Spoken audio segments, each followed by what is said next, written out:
I paid my brother's entire medical school tuition after our parents said they couldn't afford it.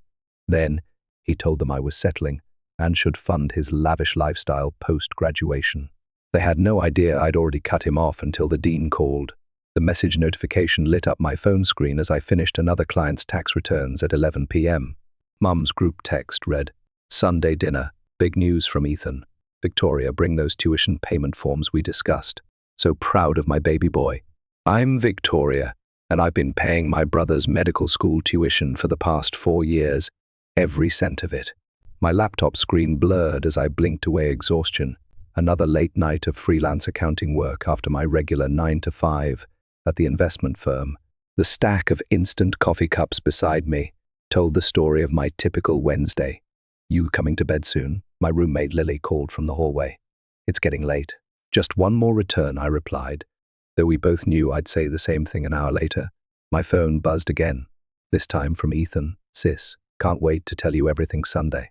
But two, my rent's due next week, same account." I stared at the message, my thumb hovering over the keyboard. 4 years of these casual money requests. 4 years of just until I graduate turning into just until residency, turning into what next? The memory of how this all started played in my mind like a worn-out movie. Mom and Dad sat me down right after Ethan got his acceptance letter, their faces painted with that particular blend of pride and worry. "We just can't afford it," Mom had said, wringing her hands.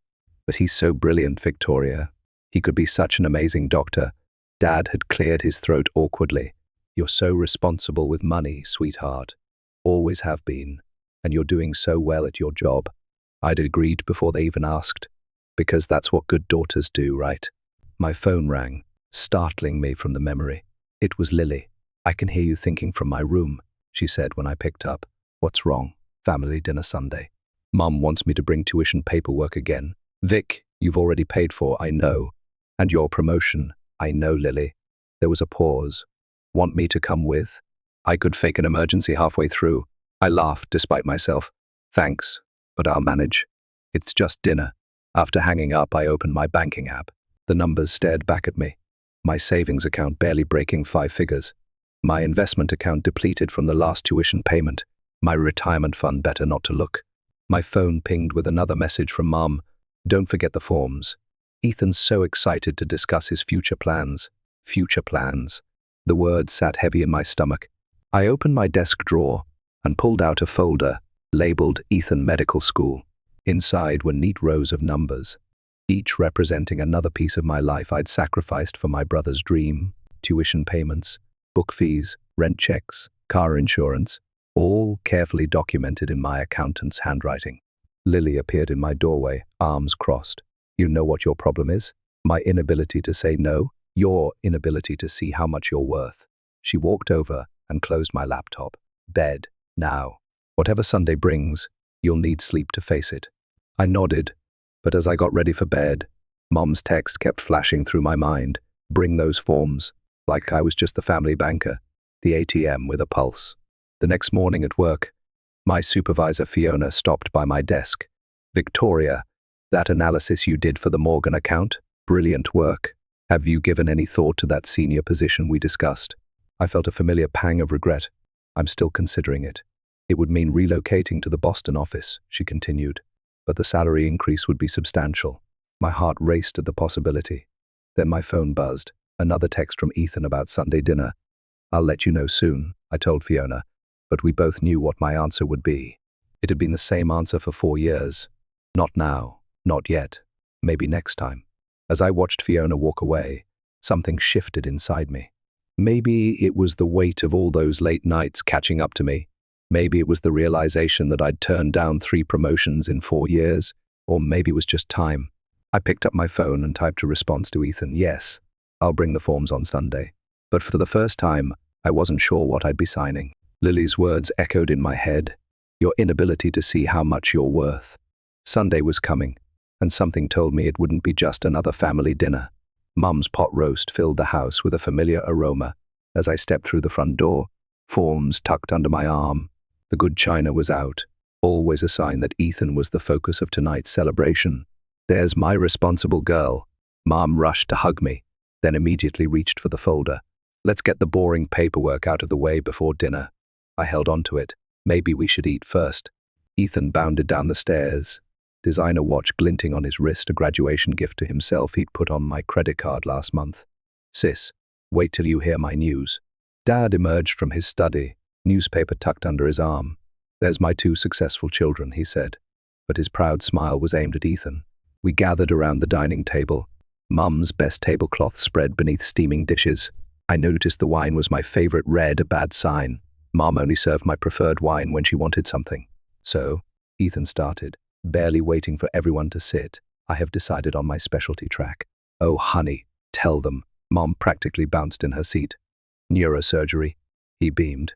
It's incredibly competitive, but Dr. Philip says I have real potential. That's ambitious, I said carefully, calculating the extra years of training in my head. It's perfect for him, Mom interjected. My brilliant boy, saving lives. Ethan nodded, helping himself to a large portion of roast. The thing is, it's going to be intense. Like, really intense. I won't have time for any side jobs during residency. The room went quiet except for the clink of silverware. I felt it coming. Actually, he continued, I'll need to focus completely on my studies. No distractions. You understand, right, Vic? I set down my fork. Understand what? Well, you've been so amazing with handling all the, practical stuff. And since you're settled in your career, settled, the word tasted bitter. You know what I mean. You're stable, established. And it's not like you have a family to support or anything. Mom jumped in. What your brother means is that this is such an incredible opportunity. And you've always been so good with money, sweetheart. Good with money, I repeated slowly. You feel good at giving it away? Now, Victoria, Dad warned, his tone carrying that familiar don't rock the boat edge. Ethan leaned forward, his face arranged in that earnest expression he'd perfected over years of getting his way. I've been looking at apartments near the hospital. There's this perfect place. It's a bit pricey, but the location would really help with my schedule. Have you looked at the numbers? I asked, my voice surprisingly steady. That's what the forms are for. Mom reached for my folder again. We can work it all out tonight. I pulled the folder closer. These aren't approval forms. What do you mean? Ethan's smile faltered. I opened the folder and spread out 4 years of receipts, bank statements, and transfer records across Mum's precious tablecloth. This is everything I've paid for. Every dollar, every cent. Victoria, please, Dad started, but I cut him off. $432,000, I said. That's not including the car, the rent, or the credit cards. The silence was deafening. But that's what family does, Ethan said weakly. We support each other. Support? I laughed, and the sound surprised even me. When's the last time any of you asked about my life? My dreams? Did you know I was offered a promotion last week? That's wonderful, dear, Mum said quickly. But right now we need to focus on Ethan. Like always. I stood up, gathering the papers. I'm done. Done? Ethan's voice cracked. What do you mean done? I mean done. Finished. No more payments, no more support, no more putting my life on hold. You can't do this. Mum's voice rose. He's your brother. Yes, he is. And he's also an adult who can figure out his own finances. I walked to the door, then turned back. Oh, and Ethan, hope you enjoyed the Last Supper. Victoria. Mum called after me. Don't you dare walk out. What will people think? I paused at the door. They'll think exactly what I should have realized years ago, that I'm not an ATM. I'm a person. The drive home was a blur. My phone exploded with messages, Mom, Dad, Ethan, all demanding I come back, all insisting I was being selfish. When I walked into my apartment, Lily took one look at my face and grabbed 2 wine glasses. That bad? Actually, I said, a strange lightness in my chest. I think it was exactly what needed to happen. My phone buzzed again.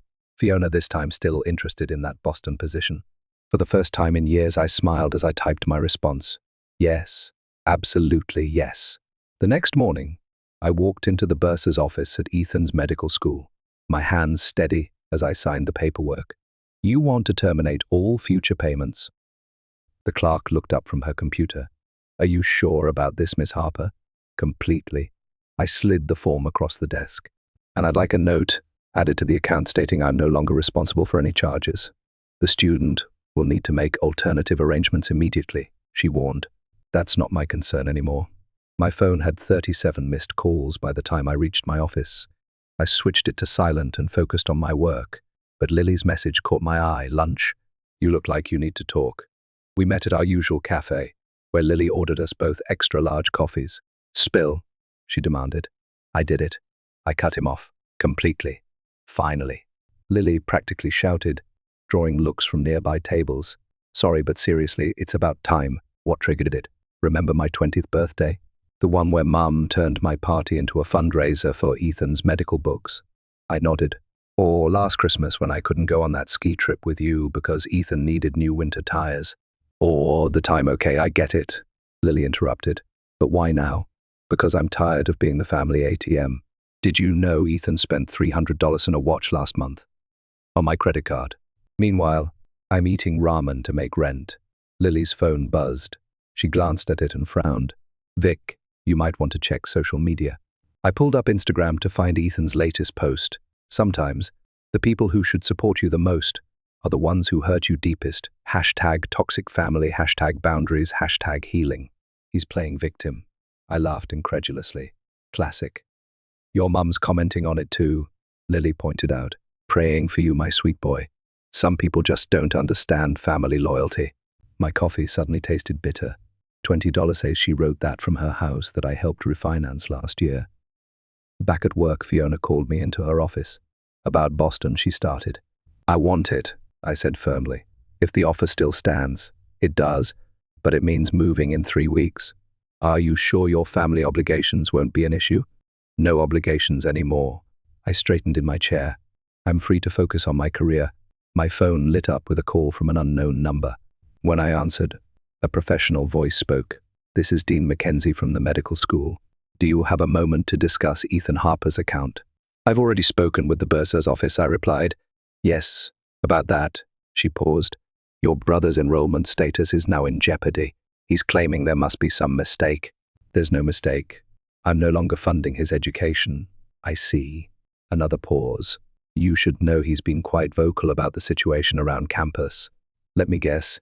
He's telling everyone his cruel sister abandoned him. Something like that.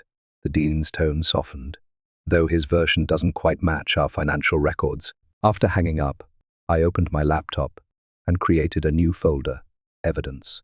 Into it went screenshots of every transaction, every manipulative text, every guilt-tripping email from the past 4 years. Lily appeared at my desk. Your mum's calling me now. What did she say? That I should talk some sense into you. That Ethan's future is at stake. Lily rolled her eyes. I told her I fully support your decision and hung up. My email pinged a message from Dad, Princess, please reconsider. Your mother's beside herself. Ethan's devastated. This isn't like you. That's the problem, I muttered. Everyone thinks they know exactly what I'm like. Lily perched on my desk. Remember when you wanted to start your own consulting firm 3 years ago? I nodded. Right before Ethan's first tuition payment was due. You could do it now, she pointed out, with the Boston salary. My phone buzzed again. A text from Ethan. The dean called me in. They're threatening to suspend my enrollment. Is this what you wanted? To ruin my life? I showed Lily the message. Watch how fast this becomes my fault. Let them spin it however they want, she said. You know the truth. I looked at the Boston offer letter on my screen, then at the growing folder of evidence on my desktop. For years, I'd been the family's backbone, their safety net, their silent supporter. But as I typed my acceptance email to Fiona, I realized something. Silence had been my chains. And I wasn't just breaking free, I was about to get loud. My phone lit up with another call from the dean's office. This time, I smiled as I reached for it. The reckoning was just beginning. Miss Harper, I'll be direct. Dean Mackenzie's voice was crisp through the phone. Your brother's tuition payment is now 2 weeks overdue. Without immediate resolution, he'll be placed on financial suspension.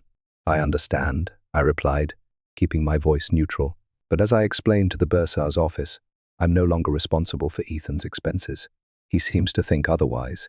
He's been quite insistent that this is a temporary misunderstanding. I could imagine Ethan's practiced charm, his rehearsed smile. It's not a misunderstanding, Dean Mackenzie. He's a grown man who needs to handle his own finances. After hanging up, I turned to find Fiona in my office doorway, ready to discuss the Boston transfer. Actually, she said, closing the door behind her, I wanted to talk about the salary package. The board approved a higher offer than initially discussed. She slid a paper across my desk. The number made my eyes widen. This is, I started. What you're worth, Fiona finished. What you should have been earning years ago if you hadn't kept turning down promotions. My phone buzzed Ethan, calling for the 12th time today. I declined it. When can you start?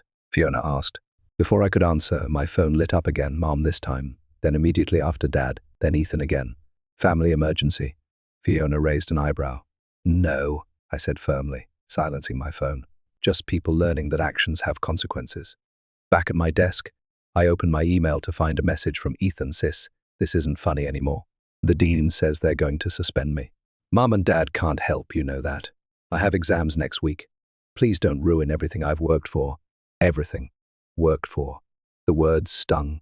Lily appeared with coffee. Your brother's gone nuclear on social media. Check his latest post. I pulled up Instagram to find a long, emotional post about family betrayal and navigating toxic relationships while pursuing your dreams.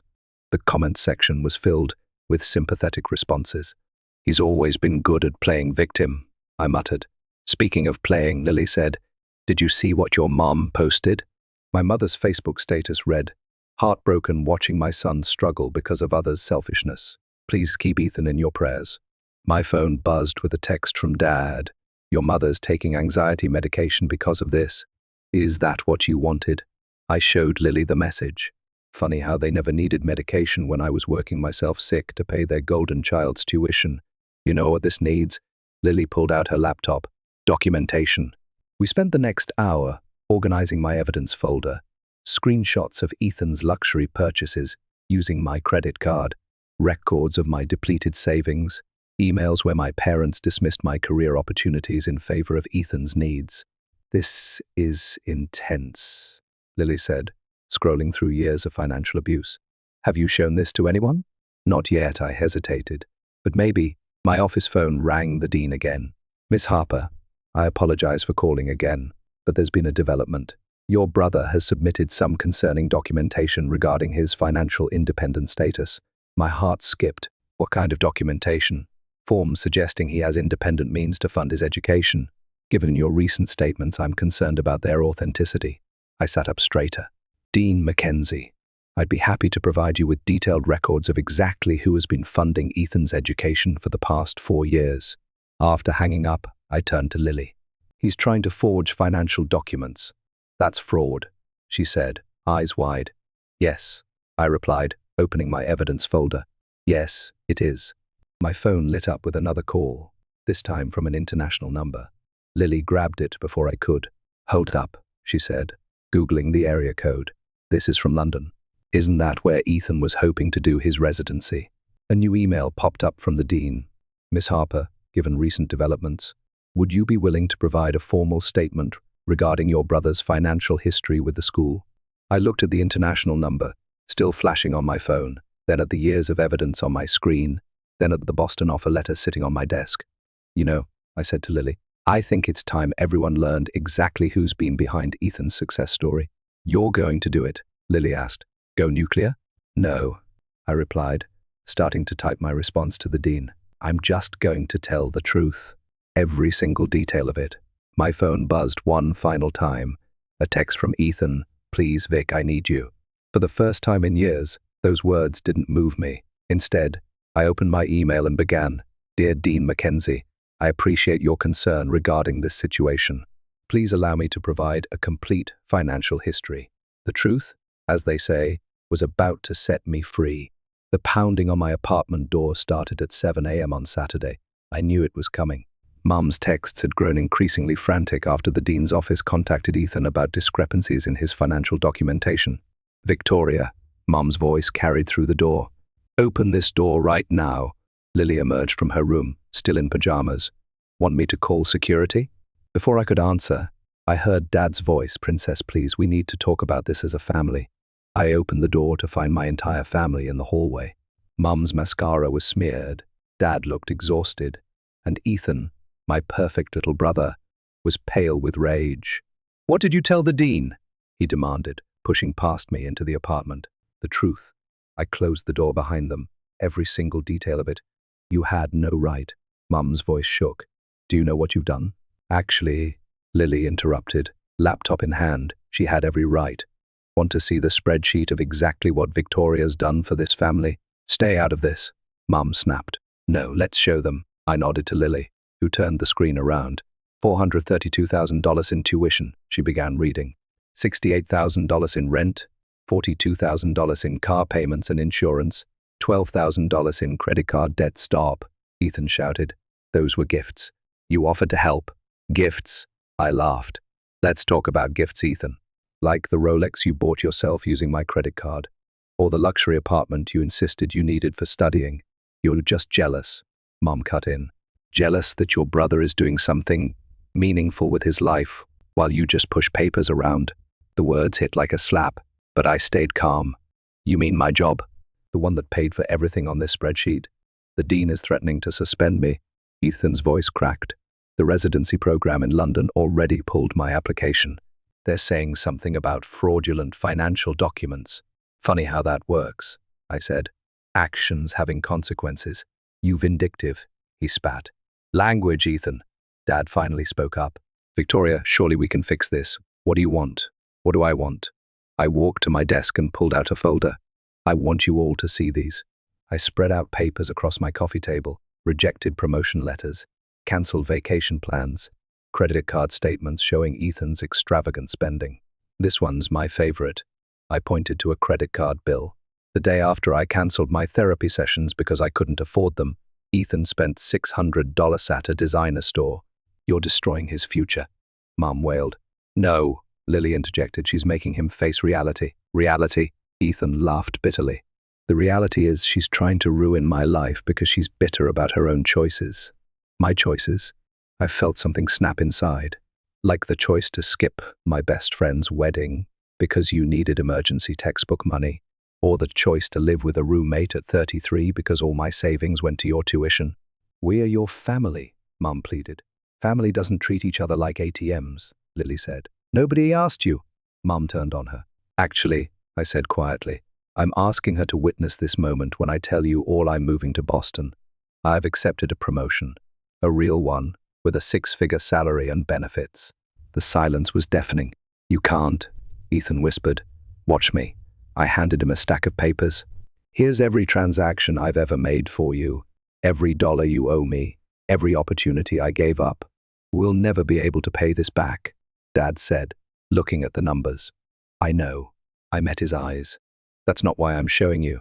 I'm showing you so you understand exactly what you're losing. Your soul. Mum's voice dripped venom. Your family. No, I replied. Your safety net. Ethan's phone buzzed the dean's office. His face went white as he read the message.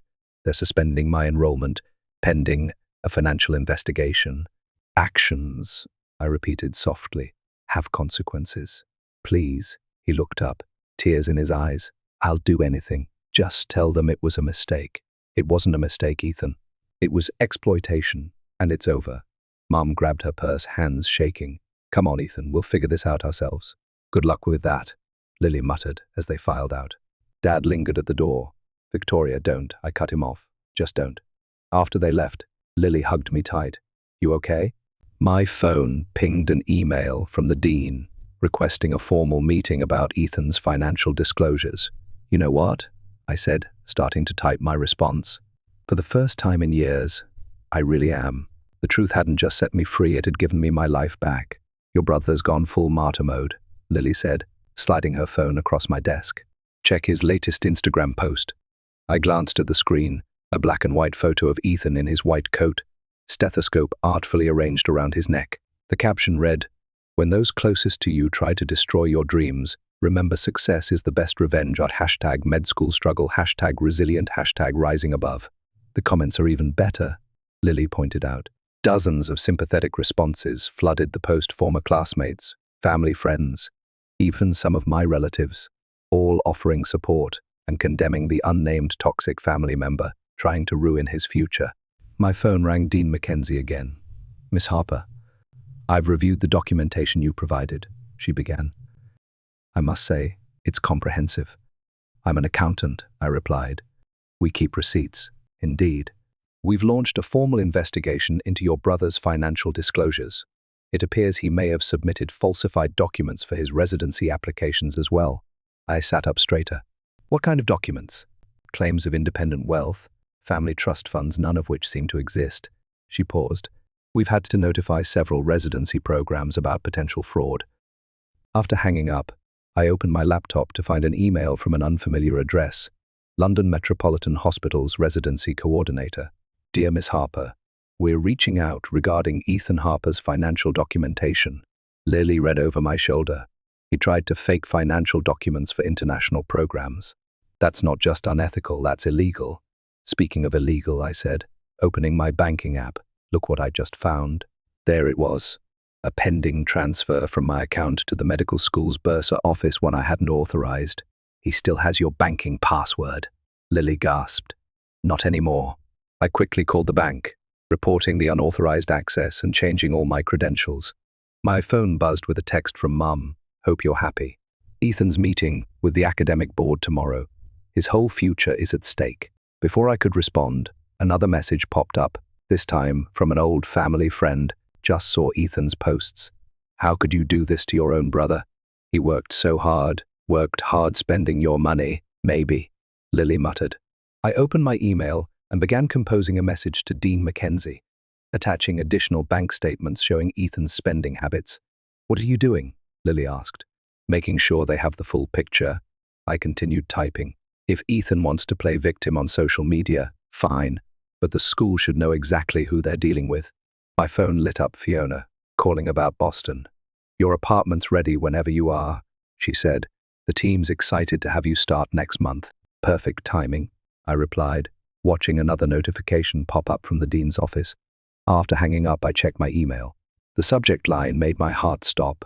Urgent, academic integrity investigation. Ethan Harper. The dean's message was clear. Ethan was being called before the academic board to address serious concerns about ethical conduct and financial misrepresentation. Lily whistled low. That's going to leave a mark. He did this to himself, I said, but my hands shook slightly as I typed my response, confirming I would attend as a witness if needed. My phone buzzed again. Dad, this time, the neighbors are asking questions. Your mother can't show her face at church. Please, princess, make this right. I showed Lily the message. Funny how they're more worried about their reputation than their son's fraud. Speaking of reputation, Lily pulled up a local news website. There, in the education section, was a small headline, Medical School Launches Investigation into Student Financial Fraud. No names were mentioned, but the timing was clear. It's going to get worse before it gets better, I said, starting to pack up my desk. You're not having second thoughts, are you? I paused, looking at the photo frame on my desk, me at my college graduation, beaming before all this started. No, I said firmly. I'm having first thoughts. For the first time in years, I'm thinking about myself first. My email pinged one final time for the day. Ethan's girlfriend. How could you betray him like this? He's your brother. He was going to propose to me after graduation. I closed my laptop, thinking about the designer watch he'd bought himself with my money, the one he'd probably planned to give her. Ready to go home? Lily asked. Actually, I said, pulling up apartment listings in Boston. I'm ready to start looking for my new home. The next morning's headline would read, Local medical student suspended amid financial investigation. But for the first time, I didn't feel responsible for fixing someone else's mess. Sometimes, the kindest thing you can do for someone is let them face the consequences of their own actions. The medical school's conference room felt colder than it should have in late spring. I sat across from the academic board, my evidence folder open in front of me, while Ethan slumped in his chair at the other end of the table. Let's begin, Dean Mackenzie said, shuffling her papers. Mr. Harper, we're here to address serious concerns about financial misrepresentation and potential fraud. Mum and Dad sat behind Ethan, Mum clutching her designer handbag, another gift funded by my credit card. The irony wasn't lost on me. This is all a misunderstanding, Ethan started, flashing his practice smile. My sister and I had an arrangement. An arrangement you falsified in official documents, the dean interrupted. Miss Harper, could you please explain the actual nature of your financial support? I opened my folder. For the past 4 years, I've paid all tuition and living expenses. Ethan had no independent means of support, despite what his residency applications claimed. That's not true. Mum burst out. We helped, Miss S. Harper, Dean Mackenzie warned. Please refrain from interrupting. I pulled out the bank statements. Every payment came from my accounts. I have records of every transaction, including personal expenses Ethan charged without authorization. The board members passed the documents around, their expressions growing grimmer with each page. Mr. Harper, one of them spoke up. You claim to have access to a family trust fund in your London residency application. Ethan's face went pale. I was going to set one up. With what money? I asked quietly. The money you took from my accounts? The room fell silent except for Mum's muffled sobs. The board has reviewed all evidence, Dean Mackenzie announced. Given the severity of these ethical violations, we have no choice but to suspend your enrollment for 1 academic year, pending further investigation. 1 year? Ethan jumped up. You can't do this. I'm months from graduating. Actions have consequences. I echoed my earlier words. As we left the conference room, a young reporter from the student newspaper approached. Excuse me, could I get a comment about the academic board's decision? Before Ethan could speak, I stepped forward.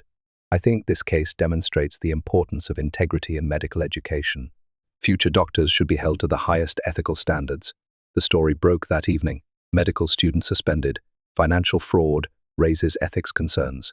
It was picked up by local news stations within hours. Back at my apartment, Lily was packing boxes for my Boston move when my phone exploded with notifications. Your brother's girlfriend dumped him, she reported, scrolling through social media, publicly on Instagram. How the mighty fall, I murmured, taping up another box. My phone rang. Dad again, Princess. The church committee is asking your mother to step down. Our reputation in the community is exactly as real as Ethan's trust fund. I finished. After hanging up, I checked my email to find a message from Fiona. Your corner office in Boston is ready. Team can't wait to meet their new director. Lily held up a bottle of champagne. Time to celebrate? Before I could answer, there was a knock at the door. Ethan stood there, looking nothing like the polished medical student from his Instagram posts. Can we talk? He asked, his voice rough. I think we're done talking. Please, Vic. I messed up. I know that now. Now? I laughed. Not when you were forging documents. Not when you were stealing from my accounts. Not when you were playing victim on social media. I can change, he pleaded. Yes, you can, but not with my money. I started to close the door. Wait. He thrust an envelope at me. I wrote everything down, how sorry I am, what you mean to me. Please, just read it. I took the envelope but didn't open it. Goodbye, Ethan. After he left, Lily picked up another box. You okay? Better than okay. I looked around my half-packed apartment. I'm free. My phone pinged with a final email from Dean Mackenzie. Miss Harper, thank you for your courage in coming forward.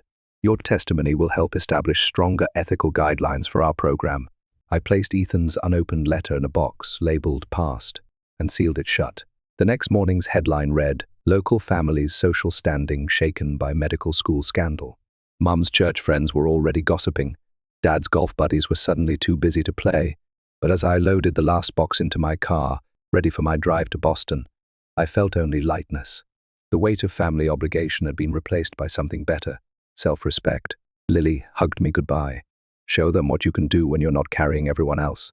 I smiled, starting the engine. I planned to. The rearview mirror showed my old life growing smaller. Ahead lay Boston, a corner office, and a future that was finally completely my own. The Boston skyline glittered through my office window as I reviewed the latest quarterly reports. A knock on my door interrupted my concentration. Miss Harper, my assistant, poked her head in. There's someone here to see you. Says she's from your old hometown. I looked up to find a young woman, barely 20, clutching a folder similar to the one I'd carried into the bursar's office that day. I'm Sarah, she said nervously. I read about your story in the Medical Ethics Journal, about standing up to your brother and the financial fraud. I gestured for her to sit. What can I help you with? My sister's doing the same thing to me, she burst out, making me pay for her law school, her apartment, everything. Our parents say it's my duty because I have a good job, but I'm drowning in debt. I opened my desk drawer and pulled out a familiar folder, my evidence file, now used as a template for others in similar situations. First, I said, we document everything. As I helped Sarah organize her financial records, My phone lit up with a text from Lily. Your brother's latest update. Thought you should see it. Ethan's post showed him in scrubs at a small rural clinic. Starting over isn't easy, but sometimes hitting rock bottom teaches you who you really are. Grateful for this second chance as a medical assistant. #humility, #growth. Looks like someone finally learned about honest work, I murmured. Director Harper, my assistant, appeared again. Your investment team is ready for the presentation. I walked into the conference room, where my team waited to present their analysis. As I listened to their confident voices, I remembered my own voice shaking in that medical school conference room. My phone buzzed Mom's first message in months. The church committee asked about you. I didn't know what to say. I replied simply, try telling them the truth. After the meeting, I had lunch with my new mentor, a senior VP who'd taken me under her wing. The board's impressed with your division's performance, she said. They're talking about expanding your team. I'm thinking of starting a foundation, I told her, for siblings trapped in financial abuse situations, like Sarah this morning. Using your story to help others, she smiled. That's turning pain into purpose. Back in my office, I found an email from Dean Mackenzie. Thought you'd want to know. We've implemented new financial verification procedures. We're calling it the Harper Protocol. Your stand changed things. My assistant brought in the afternoon mail, including a thick envelope from my father. Inside was a check partial repayment for Ethan's expenses, along with a letter. Princess, I failed you. Chose peace over justice. Let your mother's enabling blind me. The money's not much, but it's a start. I'm in counseling now, learning to be better. Proud of who you've become. Love, Dad. The check wasn't large, but the acknowledgement was priceless. My phone rang. Lily, FaceTiming from my old apartment. Guess who I ran into? She said. Your brother's ex-girlfriend. She's warning other women about entitled med students now. Called it her public service. I laughed, then noticed another email notification, a message from Ethan's clinic supervisor, requesting a reference. He's applying for a physician assistant program. Says he needs to earn his way this time. Would you be willing to share your perspective on his character development? I thought about it, then began typing. While I cannot speak to his past behavior, I believe in the power of consequences to shape character. My assistant knocked again. Sarah's back. Says she's ready to stand up to her family. I looked at the young woman in my doorway, saw myself from a year ago, scared but determined. Come in, I said, clearing space on my desk. Let's talk strategy. As we worked, I glanced at the plaque on my wall, Director of Investment Strategy, and smiled at how far I'd come since those late nights doing extra accounting work to pay Ethan's bills. My phone lit up with a final message for the day. From Lily, miss you, but proud of you. You're changing lives up there. I looked at Sarah, already stronger just from having someone validate her struggles, and my team's reports showing record growth. At Dad's letter of accountability. At Ethan's slow journey toward redemption.